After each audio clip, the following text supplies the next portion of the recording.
Good morning, everybody. Welcome. This is John Hamry. I'm president of CSIS, but I'm also the Langone Chair for American Leadership. And today is a continuation of a series of discussions we're having with Joe Bhatia.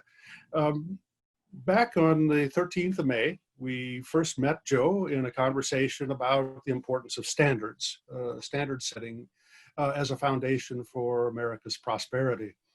It's something that was recognized by George Washington. George Washington saw the need, if we were going to become an integrated economy, that there needed to be predictable standards across the colonies. And of course, that's become far more important over time.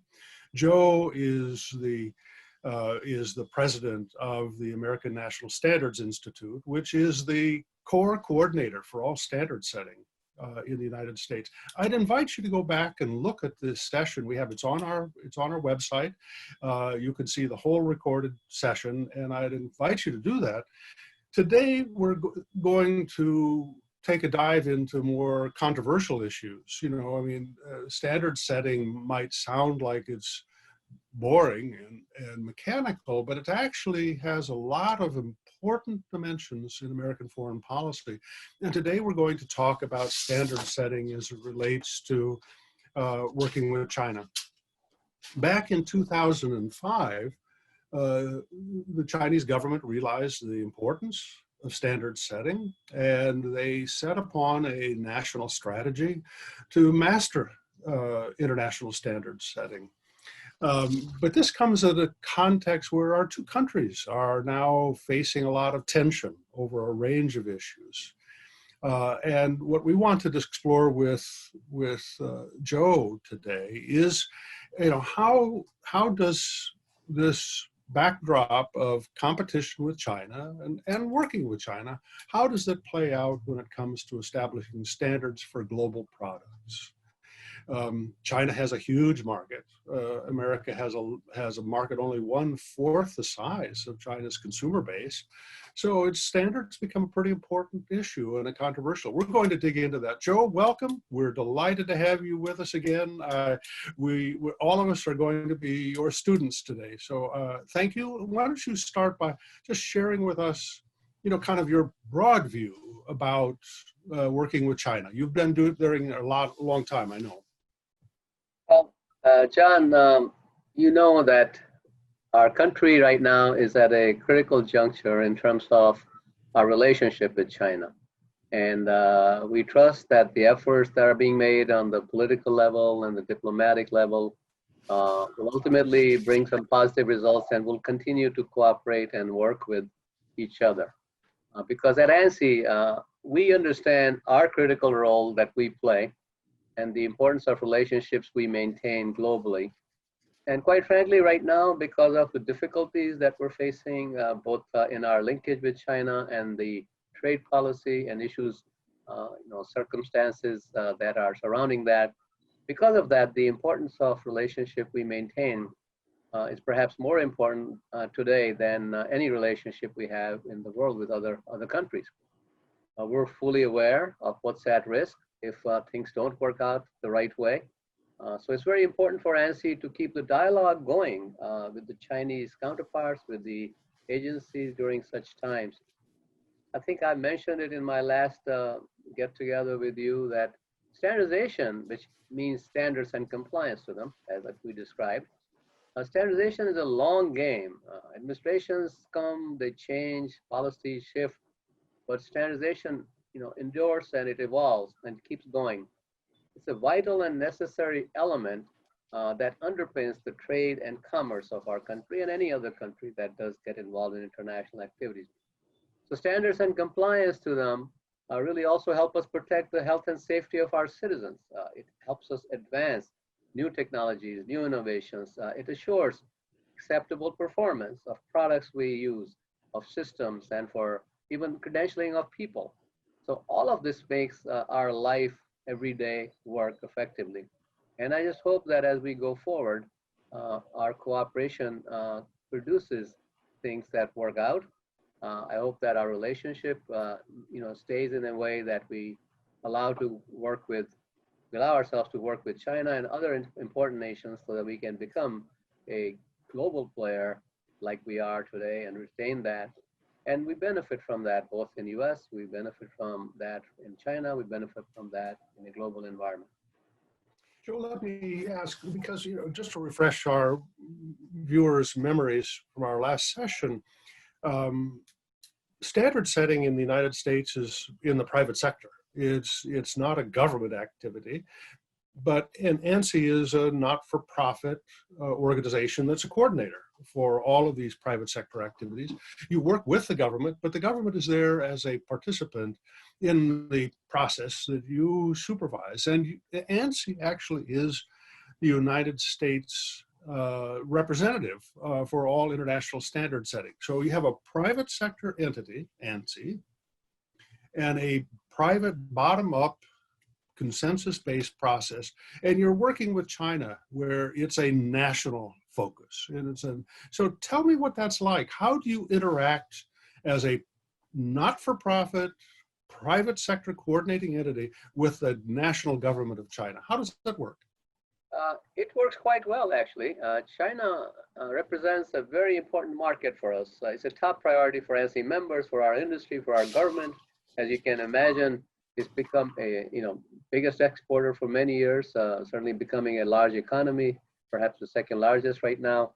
So we have a long history because of what our relationships have been of working with China, with the various stakeholders in China.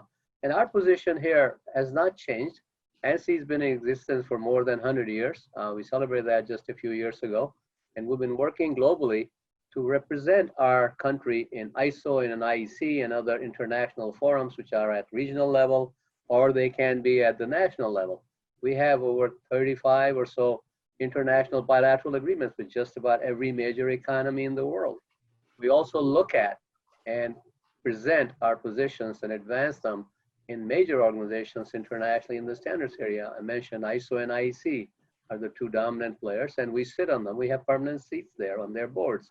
I sit on the board, and we have a representative from our industry who sits on the board of the IEC. Of course, we work together with each other, so we're aligned. The point is, through these channels, where China also participates in the same mode, because we have an engagement with Standards Administration of China, SAC. They are the national standards body for China. So ever since 1980, we've had a cooperative arrangement with them, and they are the central government agency in China and NSB of China, our counterpart, so to speak. So we work with them on all the issues that are important to our industry, to our government, and government and private sector work in partnership. I said it last time. A lot of people made fun of me for saying I like PPP. It's basically public-private partnership. It's a successful formula. It works. In US, the standards development is predominantly done in the private sector. Of course, there's regulatory role that federal agencies and entities at the state and local level play, but we integrate all that very effectively. So as a result, the mandatory requirements for mandatory compliance to federal mandates or for agency mandates, which are required by law, are very few. About 10% or so of our entire standardization activity is done in that way. 90%, maybe a little less, it changes from time to time, is done in private sector. So private sector takes the lead, the industry participating, government participating, consumers participating, other people participating to create the engagement of all the entities that are affected by what is produced. So it's a bottom-up system, whereas systems in China or in countries of Europe, for example, or in other countries which are run primarily by these agencies that are government entities, it's a top-down system. So it's a uniqueness that we have. It gives us a lot of advantages. I think it produces the best system in the world, quite frankly, in my view. Maybe I'm biased, but it seems to work. Look at the results. So the government entities or not, we have a great relationship of working with China. And as you know, standardization in China is largely government-led and government-directed. So different ministries exist.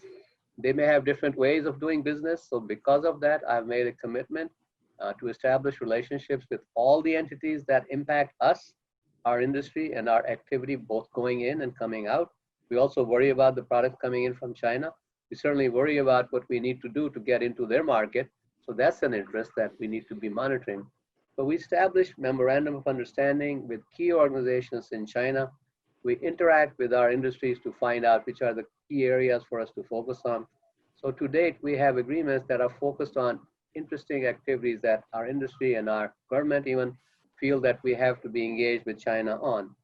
So some of them, for example, conformity assessment is a big area. Everything you have a standard for, you have to have a compliance process for. So that affects just about every industry sector. Medical products, we have an MOU in that area. We have MOU in automotive research and many other important industry sectors. So in the past 5 years, I've had another privilege that I was bestowed on. I was a designated advisor appointed to the China Standardization Expert Committee. It's a committee, there are only 6 or 7 members. They've added 1 or 2 more, I think, in recent years, but these came from different parts of the world. There's only one from US, and I happen to be that person. So that gives me, through my pathway to that entity, opportunity to influence decision makers, high-level decision makers in China. And we use this access regularly to encourage China to embrace and apply international best practices, do the things that everybody else does, and become successful using those approaches. So we have a uniform process, and we can basically address many of our concerns in that manner as well. So I think starting in 2006, in addition to all this, in response to our members' priorities and recognition of the growing role of standards and compliance in China and how that impacts us and our business activity in that big market, ANSI established a dedicated China program. Under that program, we look at not only what's increasing as regulations, what are the changes in standards, what's coming down the pike, how it's going to affect our companies who are doing business there, how's it going to affect the things that we need to take care of in the US standardization community and in the US industry, and our relationships to the communities here and there in key areas. So the program has been closely monitoring the standards development in China, and more importantly, the recent rollout of its standardization reform, which has been a big thing. ANSI also organizes trade missions to China. We do development of specific sectors of industry webinars that are requested by our industry or by their industry. We develop that in cooperation with our counterparts there. And we have issued a China newsletter, which started just a few years ago, to provide insights into China's standardization reform activities and how they are likely to impact our business opportunities or the lack thereof in the future.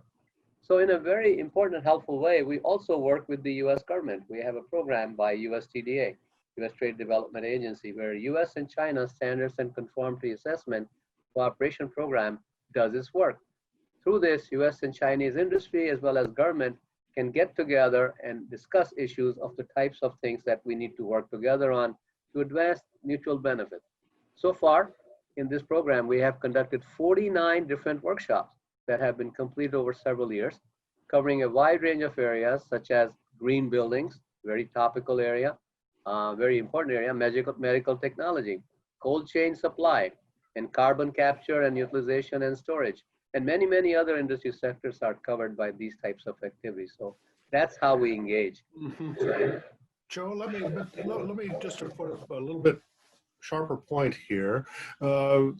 China back in 2005, as I mentioned, said it realized how important standard setting was and that they were going to master the process. Xi Jinping has identified 15 or so technologies they intend to dominate the global market. What are your thoughts about this? I mean, how concerned should we be about China's efforts to start to dominate standard setting? Well, China clearly recognizes that the standards are a critical tool for global commercial success. I mean, many countries have realized that. Germany is another one. And you look at the charts. So who are the biggest exporters? China and Germany. So I think they do see the right thing. They see that the standards play a critical role in gaining access to the other markets, and they are beginning to steadily increase their engagement and their leadership in global standardization. But China is also rapidly developing its knowledge, its skills, its sophistication in the International Standards Organization. So it's not surprising that China has set its sights on achieving what it sees as its due global stature in the international domain. And they're going to get there. They're getting there fast, but they're not there yet, perhaps, in their mind. But at the same time, a wider scope of effort is taking place in China, which people don't think about. China's reform of its standardization system really has emerged as the next big thing for China to seek its growth and its success and its commercial success overseas. So the standardization race is all about technological leadership and economic prosperity. Quite frankly, that's the same for us, too. Same for everybody. The reform of China has been sweeping, touching on not only on the categories of standards of the industry sectors, but also which specific goals for international engagement they need to be following. From our perspective, I think it's in the interest of US and international stakeholders to encourage China and encourage constructive Chinese participation in international activities so that we'll all have a common solution. Standards processes that are open, that are transparent, that have a balance of interest, that strive for consensus are less susceptible to politicization. They are less susceptible to produce standards that cannot be applied globally. So I think ANSI in our engagement with China, the countries, always encourages them to rely on globally accepted World Trade Organization principles, which is what we follow. More countries that follow that, more follow that here. I know in our area, we have no such problem, and we will have a more fair and more reasonable trade relationship. Our companies, in order to have that, must have access to and be able to understand Chinese standardization activities, not only ones that are taking place, but ones that are down the road coming in to, attack them or to have to deal with them. So the more common the countries value the integrity of the standards process and more common solutions are engaged globally, less likely we are to see any undue dominance by anybody, including Chinese. And I think the international process and standards emerging from them are going to become much more technically sound and more able to be used. Joe, ANSI is the daddy rabbit, that brings the industry together. It brings the private sector together. How do American companies feel about China's growing clout, its economic clout, and the fairness of the standards process as it relates to Chinese involvement? So the Chinese standardization policy goals in recent years definitely have, significant implications for the global market, including the efforts to make standardization more market-driven, which is a good thing, and more global, that's a good thing. But China's efforts to improve its domestic system and increase its influence internationally have both the positive as well as negative or concerning implications for the US and the US industry and the US government. On the positive note, let me start there. China's efforts to increase alignment between their domestic standards and international standards really helps us all. It benefits foreign companies, it benefits our companies because it increases predictability for their supply chain. It also allows them to predict what they need to do in the future. They understand and they have the visibility on what will be required to be able to sell in the Chinese marketplace. So they can reliably plan for it and execute it effectively. But on the other hand, Chinese ambitions with regard to international standard setting, using their domestic standards as a base of that has some concerns that are raised by our industry. That has the potential to disappropriately benefit Chinese companies more, and it's a fairness issue that I spoke about. We should have national treatment. We should treat national entities the same way as we treat those who are sending products into your system. Compliance and regulatory mandates and criteria must be similar for it to be fair and visible. So broadly speaking, however, China's greater involvement with international standard setting bodies should be welcome. From our perspective, China has been engaging with us. ANSI has been engaging on a regular basis. They are trying to increase their responsible participation. We're helping them. So are other countries. I think the globally accepted principles described in WTO TBT agreement are the ones that they need to be focused on and perhaps inherit that into their systems. And that will make things a lot better. Joe, if I could just ask, there's a pretty broad political consensus in this country that Huawei is a threat. I'm not trying to be provocative here in saying, but I'm just trying to recognize how I think a lot of the rhetoric that you're hearing in the U.S. and we are just recently, last week, the administration put new prohibitions on working with Huawei. Huawei's, from a Chinese standpoint, one of their premier champion companies. So how is this battle with Huawei affecting standard setting? How does it come into your world? What do you think happens with this? Yeah, it is affecting quite a bit, quite frankly, because Huawei, just like many other companies, many other entities, are on the list. They are being identified as the people we should be mindful of as to the participation along with.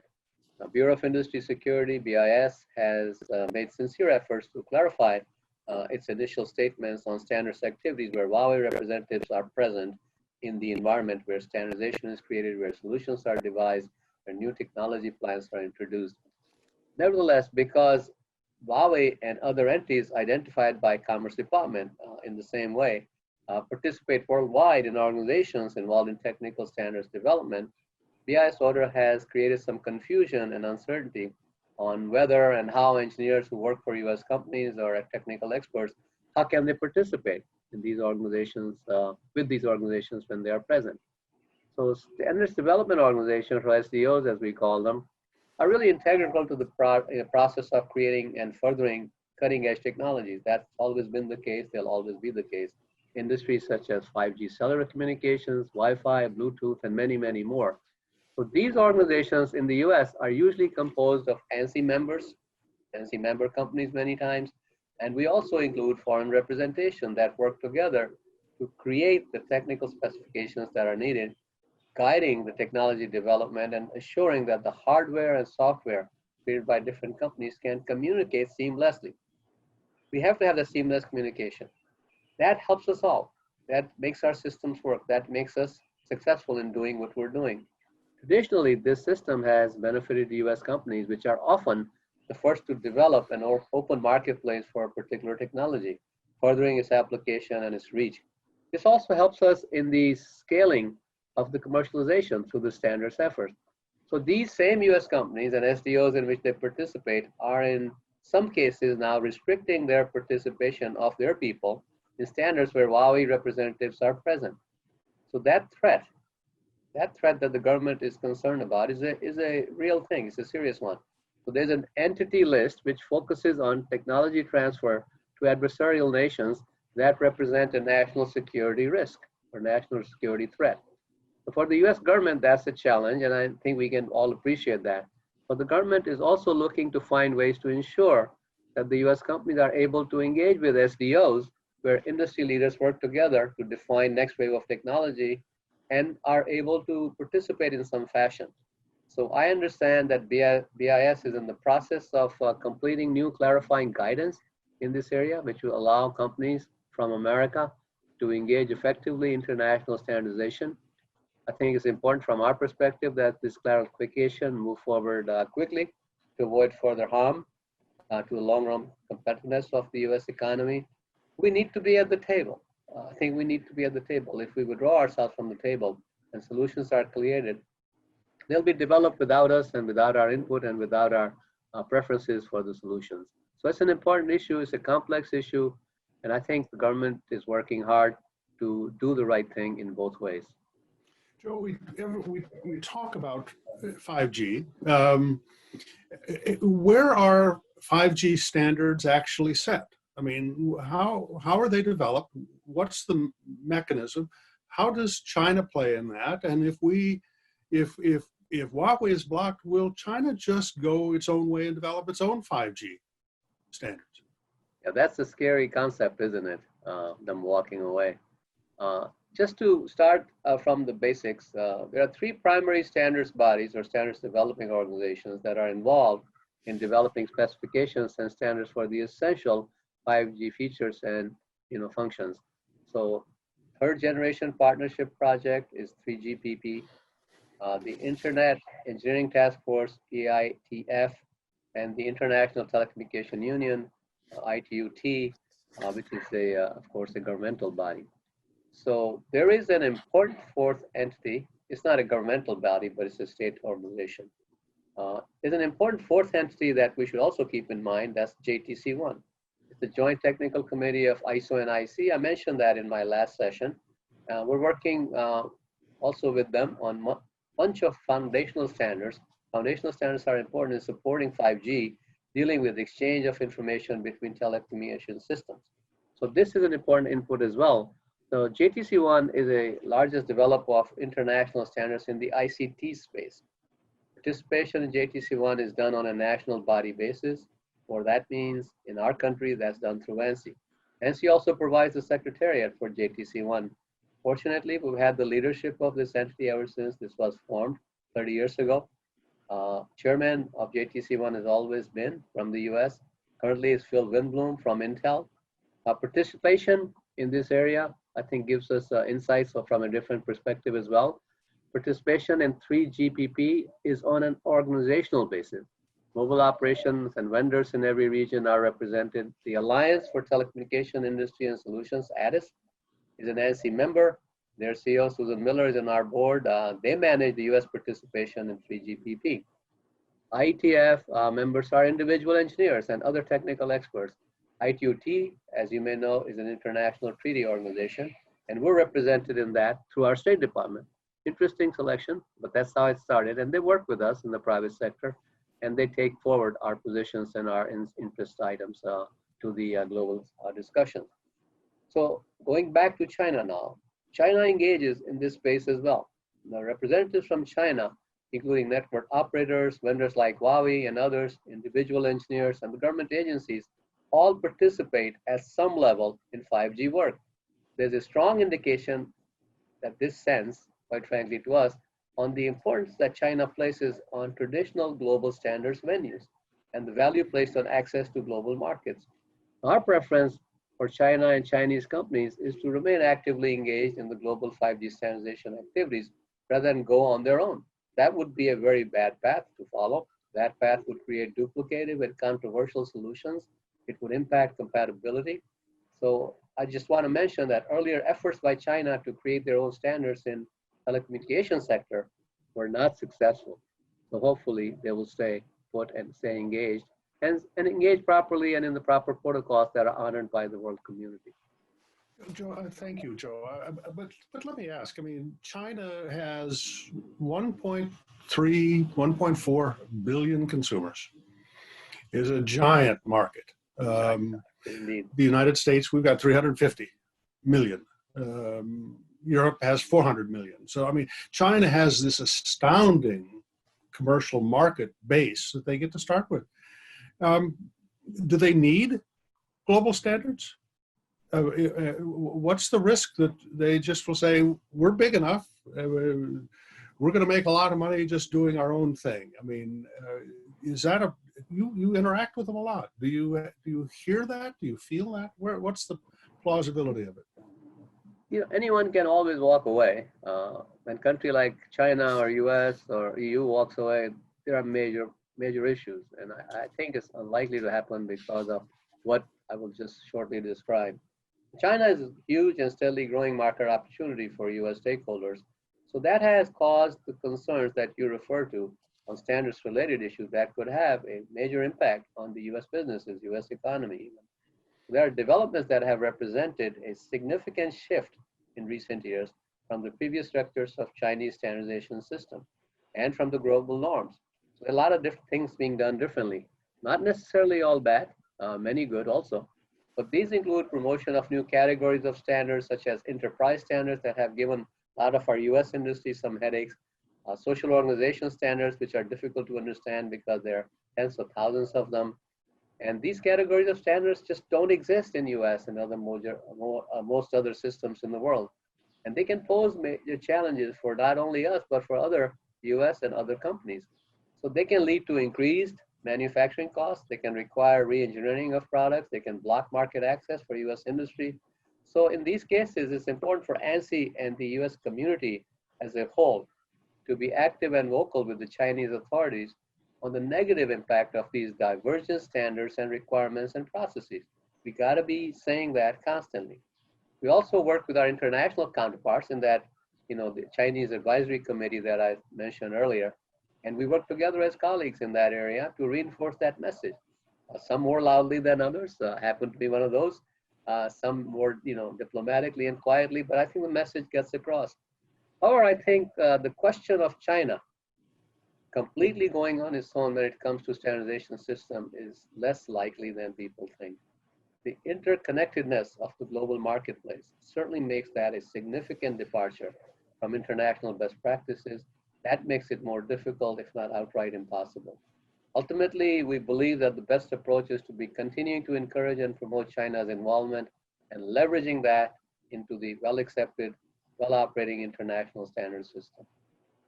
Joe, I talk to lots of American companies, representatives of American companies, and they almost all say it's getting a lot harder to work in China. To what degree is the standards issue a kind of a trump card that the Chinese have to favor domestic industry and to make it harder for American companies?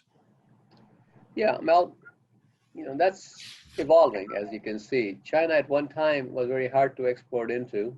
It became more open and more engaged. They were less engaged in international standardization activities and international processes. They are beginning to do that more. They're undergoing a tremendous industry upgrade and rapid evolution of technologies within their own country. The increasing demand for standardization within their own country, for domestic standards, for standards that they want to take outside and make them global, that clearly outpaces much of China's existing policy framework. So if you look at it that way, it gives us an opportunity. We encourage US companies and our participants to capitalize on this great opportunity to engage with China. In their new system, they are beginning to open up a few things more. They are beginning to open up some paths. First and foremost, it's important to invest in China by having a local presence. Get a staff person there, get a couple of them, get them involved in major relevant developments, participating when possible, and building relationships, just like we do in many other countries.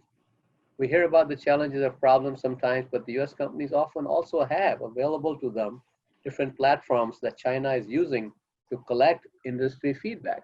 And that doesn't limit itself to just the Chinese industry sometimes. Public meetings and discussions are available. Annual work plan development is available. Many of the companies have offices in that environment. They can engage through their local presence. Agenda setting opportunities exist. And ANSI is there to help to publicize these opportunities, to provide much intelligence and analysis, and we can do more if needed. Our industry always comes and tells us what can we do and help them with. And we can help them with this too. So this is one positive path that I would suggest our industries follow. And obviously continue to pay attention to what Chinese requirements and protocols are. In the transitional times, these are always difficult things to do, but ultimately dust settles and things become a little bit more normal. So we hope that's what happens. Joe, you mentioned that you're involved in lots of regional standard setting. China has launched this major, both economic and geopolitical initiative called Belt and Road.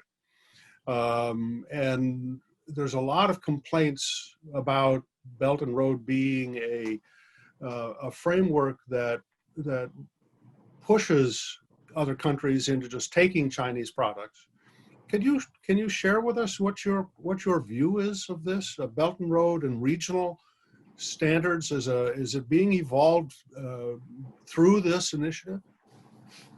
I mean, we have certainly witnessed China's leadership that has extended well beyond international organizations like ISO and IT, or regional bodies that are well established like COPANT, or regional bodies in other parts of the world.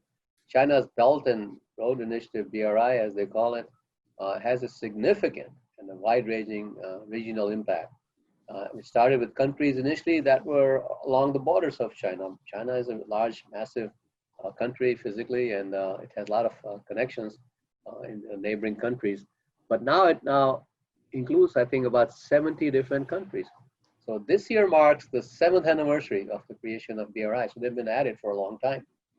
China's BRI provides significant opportunities for its increased international cooperation, international norms, their own standards among participating countries, and they're bound to be, when you think about it, based on our own experience, there are bound to be concerns from the industry whenever a country attempts to leverage trade agreements, infrastructure projects, or involves it in a way that presents technical barriers to trade, two-way flow.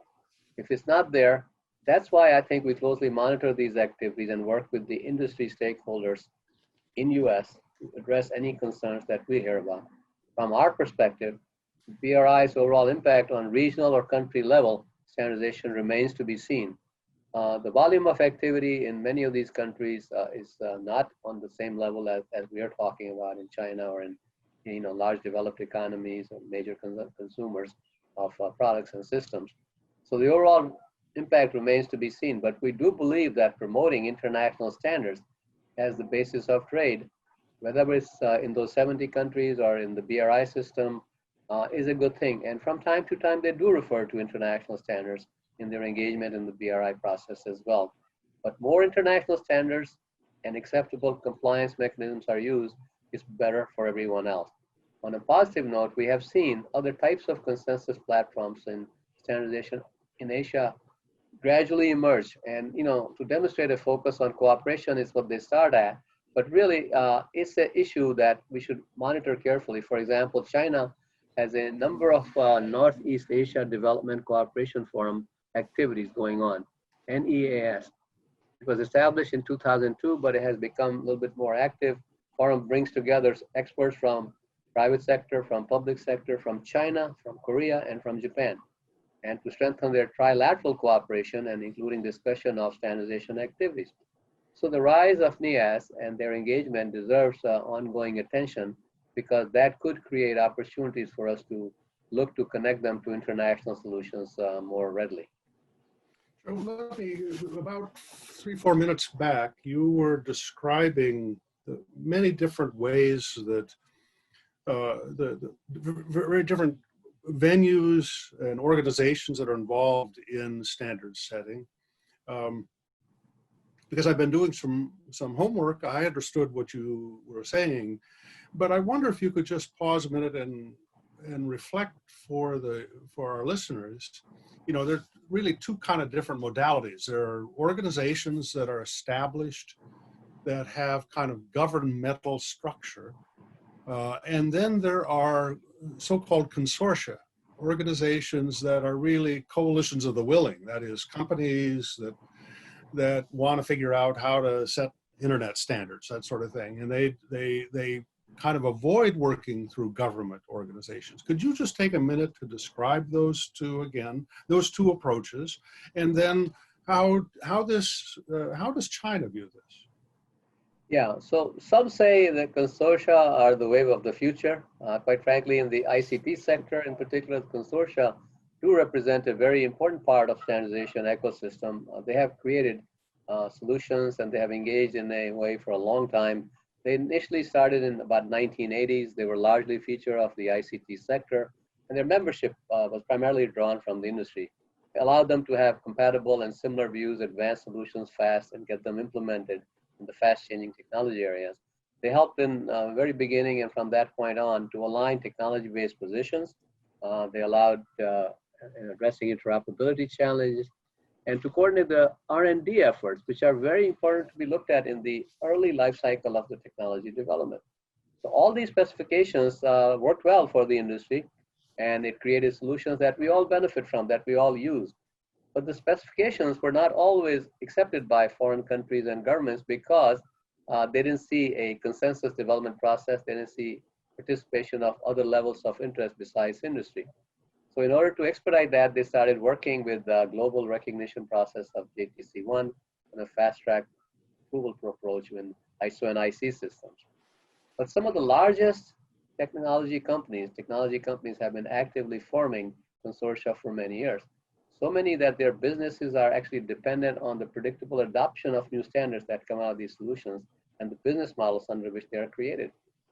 However, many consortia have been launched by a smaller group of companies as well, particularly where this technology is new and the relevant area is a smaller market niche.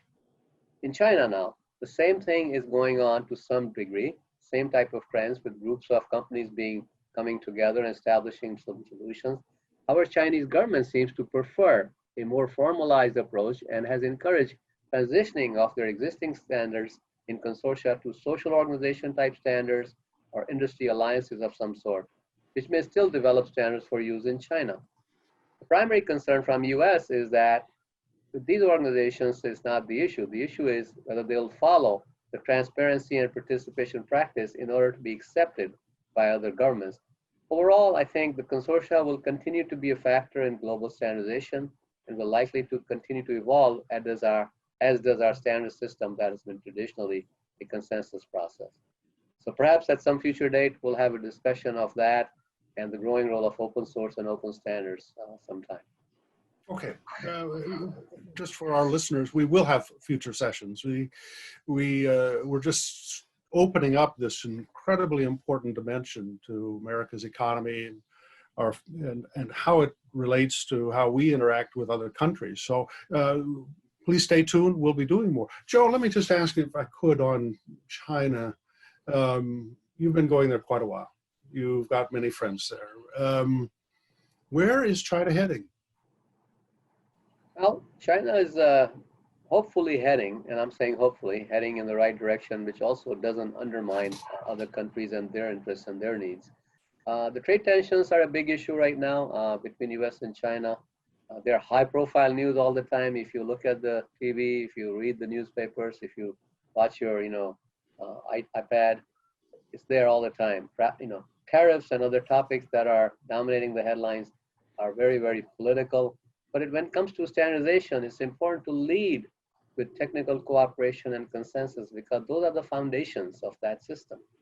So it's in the current environment, especially in the role of ANSI to create linkages globally to make sure that our relationships and dialogues continue so that we can continue to do the things that we need to do in these two largest economies in the world.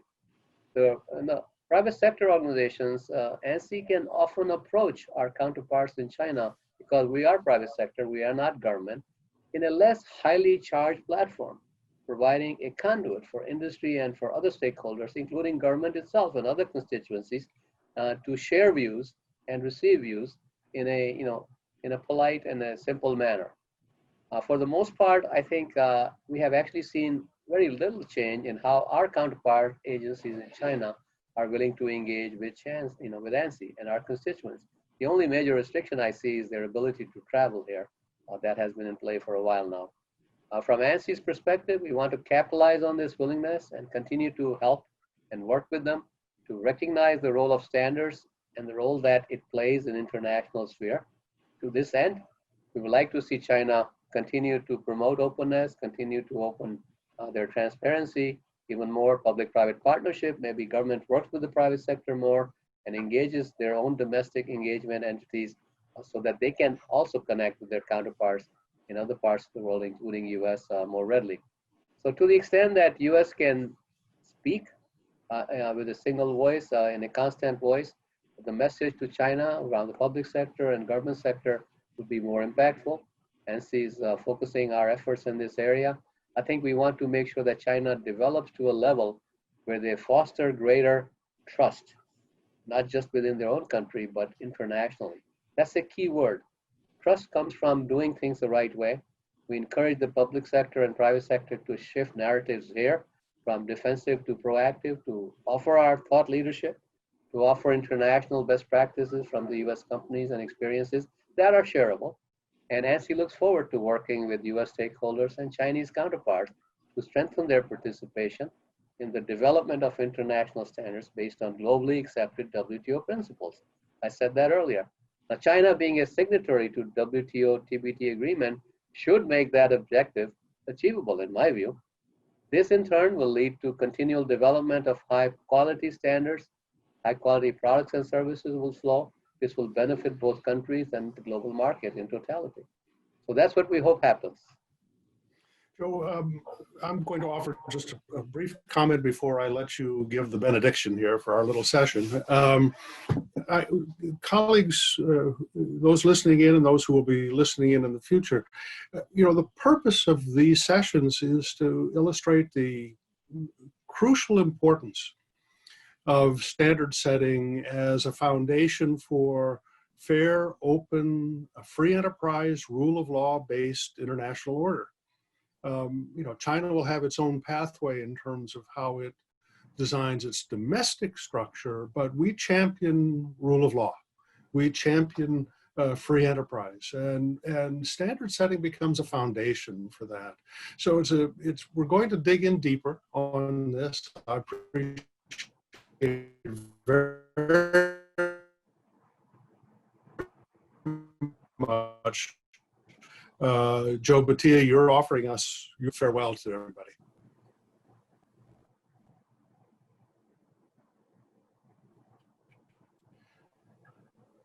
Joe, why don't I let you offer any concluding comments if you have them? Well, Yep. it's Go a right ahead. privilege. Any concluding comments? Well, I really don't have any, except to say thank you for the opportunity to participate with you. You're a phenomenal person. I'm a big fan of you already. And I look forward to doing a lot of tremendous things together with you, because the scope and breadth of our activities is massive. We can address issues in many, many ways from different angles, not just standards, but many other issues. One of the biggest things that's going on in this country, quite frankly, is personnel credentialing.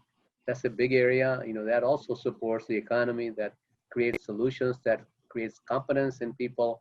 And the way our technologies and our systems are changing and the service economy is exploding, we need to be upskilling and changing skills of our workforce in a magnificent and big way. And they all require compliance of some sort. They all require training and assessment and competence verification through certificate programs or accreditations.